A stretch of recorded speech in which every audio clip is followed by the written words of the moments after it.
Do you like reading? I started reading heavily last year. In that time, I've read over 70 books.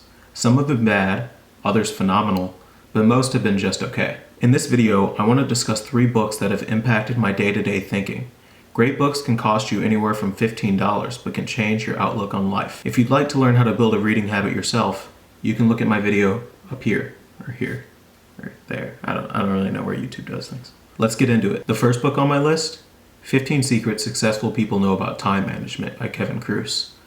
The title sounds super cheesy and overpromising, but the book is anything but.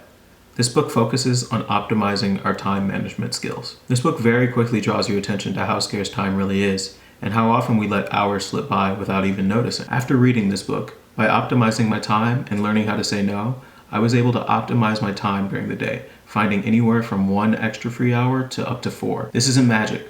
All this book does is to remind you that your time should be jealously guarded. Focus on your most important task. Realize that work is never truly done, and be content with what you finish today. There is always going to be more work to do. One of my favorite quotes from the book: "Don't say you don't have enough time. You have exactly the same number of hours per day that were given to Helen Keller, Pasteur, Michelangelo, Mother Teresa, Leonardo da Vinci, Thomas Jefferson, and Albert Einstein." My question to you is, what would you do with your day if you found 2 to 4 more hours in it? The second book on my list is Sapience by Yuval Harari. This book is on many best-selling lists for a reason.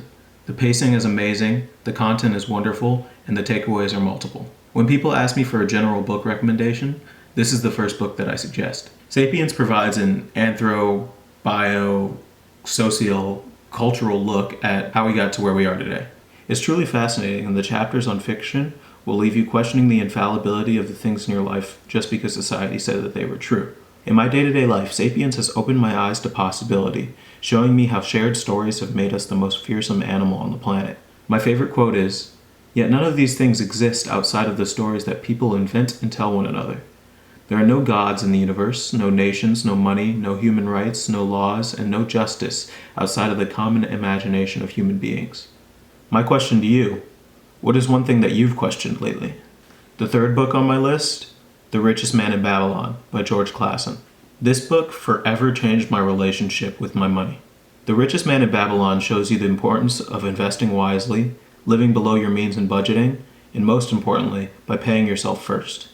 Paying yourself first is saving 10% of your income, no matter how much that income is. Think of it as a first bill and auto-route it to your savings account. I'll be making a video about budgeting in the future for sure, because it's a topic that I'm quite passionate about. Most of my introductions to money management have come from this book, and since then my assets have grown substantially. No matter if you make $10,000 a year or $100,000 a year, this book will have something for you. My favorite quote from the book: "Without wisdom, gold is quickly lost by those who have it, but with wisdom, gold can be secured by those who have it not, as these 3 bags of gold do prove." My question to you: do you pay yourself first? I have many books that I'd love to talk about, but these are a great starter pack. These books have helped me immensely, changing the way that I view my money, my time, and my viewpoint on the world. All of these books will be linked in the description. If you like this video, give it a thumbs up and consider subscribing. Thanks for watching. Till next time.